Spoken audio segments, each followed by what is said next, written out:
मेरे प्यारे देशवासियों, नमस्कार।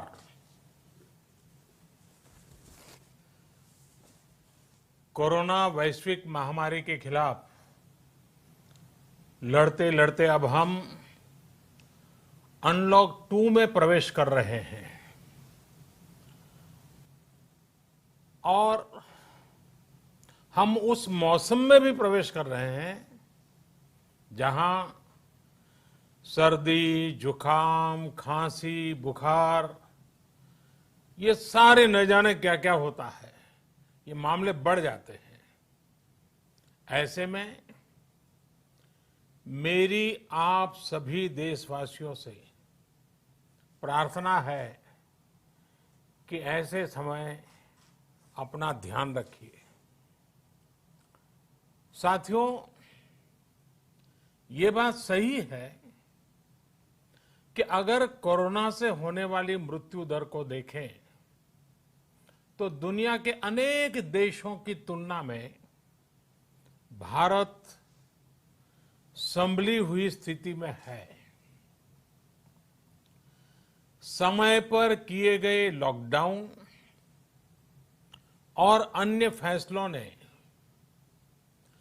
भारत में लाखों लोगों का जीवन बचाया है, लेकिन हम ये भी देख रहे हैं कि जब से देश में अनलॉक 1 हुआ है, व्यक्तिगत और सामाजिक व्यवहार में लापरवाही जरा बढ़ती ही चली जा रही है। पहले हम मास्क को लेकर, 2 गज की दूरी को लेकर 20 सेकंड तक दिन में कई बार हाथ धोने को लेकर बहुत सतर्क थे, लेकिन आज जब हमें ज्यादा सतर्कता की जरूरत है तो लापरवाही बढ़ना बहुत ही चिंता का कारण है। साथियों, लॉकडाउन के दौरान बहुत गंभीरता से नियमों का पालन किया गया था।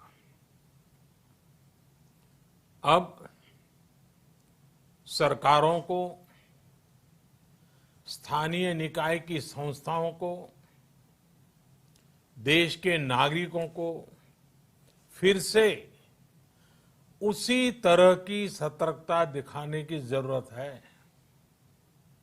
विशेषकर कंटेनमेंट जोन्स, उस पर तो हमें बहुत ध्यान देना होगा। जो भी लोग नियमों का पालन नहीं कर रहे हैं, हमें उन्हें टोकना होगा, रोकना होगा और समझाना भी होगा। अभी आपने खबरों में देखा होगा, एक देश के प्रधानमंत्री पर 13,000 रुपये का जुर्माना इसलिए लग गया क्योंकि वो सार्वजनिक स्थल पर मास्क पहने बिना गए थे। भारत में भी स्थानीय प्रशासन को इसी चुस्ती से काम करना चाहिए। ये 130 करोड़ देशवासियों के जीवन की रक्षा करने का अभियान है।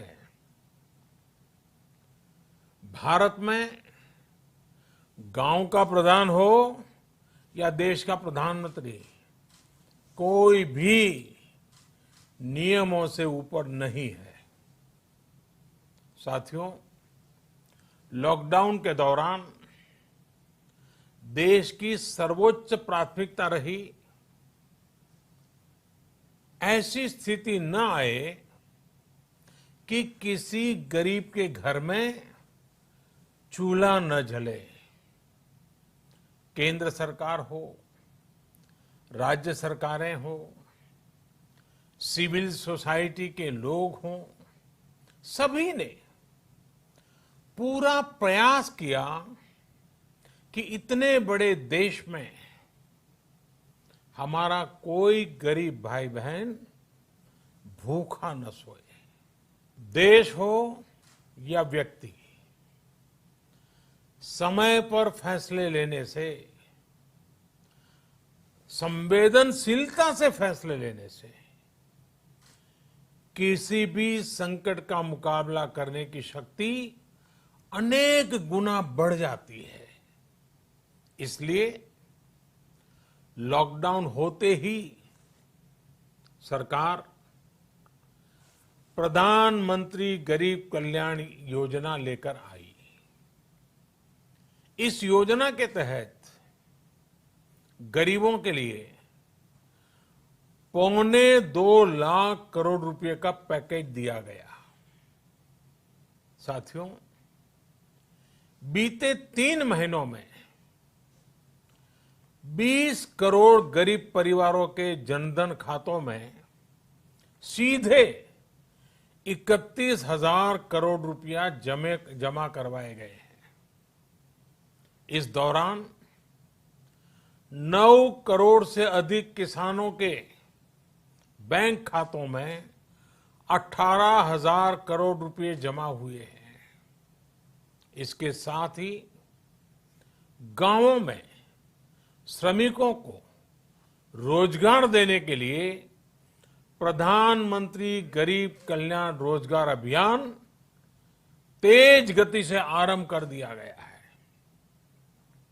इस पर सरकार 50,000 करोड़ रुपए खर्च कर रही है।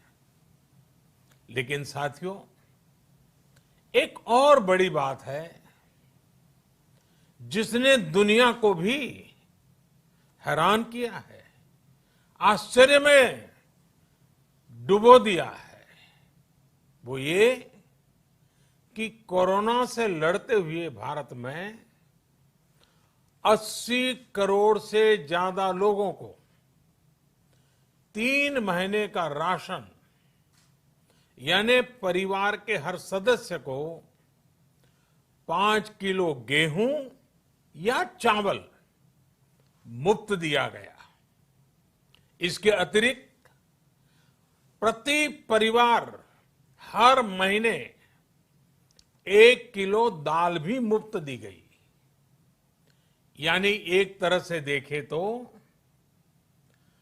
अमेरिका की कुल जनसंख्या से 2.5 गुना अधिक लोगों को, ब्रिटेन की जनसंख्या से 12 गुना अधिक लोगों को और यूरोपियन यूनियन की आबादी से लगभग 2 गुने से ज्यादा लोगों को हमारी सरकार ने मुफ्त अनाज दिया है।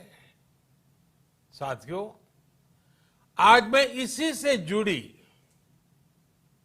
एक महत्वपूर्ण घोषणा करने जा रहा हूं। साथियों, हमारे यहां वर्षा ऋतु के दौरान और उसके बाद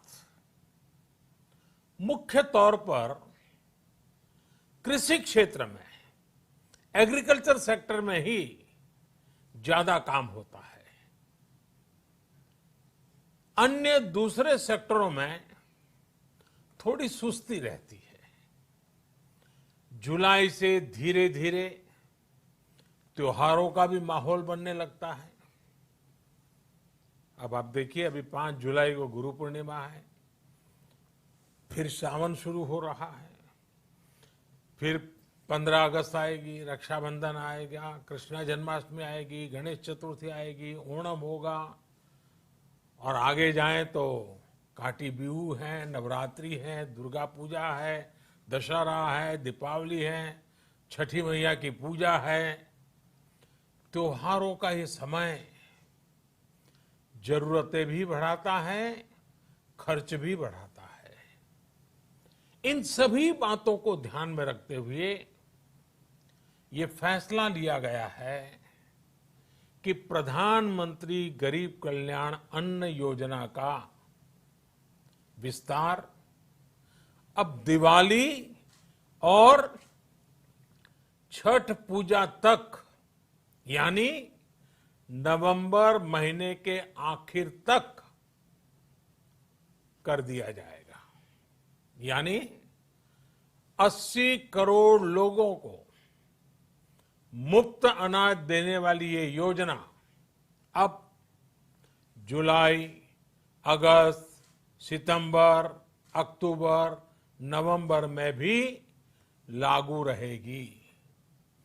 सरकार द्वारा इन 5 महीनों के लिए 80 करोड़ से ज्यादा गरीब भाई बहनों को हर महीने परिवार के हर सदस्य को 5 किलो गेहूं या 5 किलो चावल मुफ्त मुहैया कराया जाएगा। और साथ ही प्रत्येक परिवार को हर महीने 1 किलो चना भी मुफ्त दिया जाएगा। साथियों, प्रधानमंत्री गरीब कल्याण अन्न योजना के इस विस्तार में 90,000 करोड़ रुपए से ज्यादा खर्च होंगे। और अगर इसमें पिछले 3 महीने का खर्च भी जोड़ दें तो ये करीब करीब 1.5 लाख करोड़ रुपया हो जाता है। अब पूरे भारत के लिए हमने एक सपना देखा है। कई राज्यों ने तो बहुत अच्छा काम भी किया है। बाकी राज्यों पर भी हम आग्रह कर रहे हैं कि इसको काम को आगे बढ़ाएं। और काम क्या है? अब पूरे भारत के लिए एक राशन कार्ड की व्यवस्था भी हो रही है। यानी एक राष्ट्र एक ration card, one nation one ration card. इसका सबसे बड़ा लाभ उन गरीब साथियों को मिलेगा जो रोजगार या दूसरी आवश्यकताओं के लिए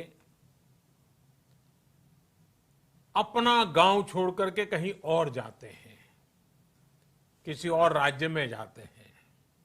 साथियों, आज गरीब को, जरूरतमंद को सरकार अगर मुफ्त अनाज दे पा रही है तो इसका श्रेय प्रमुख रूप से 2 वर्गों को जाता है।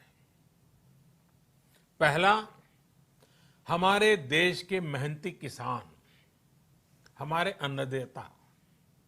और दूसरा, हमारे देश के ईमानदार टैक्स पेयर।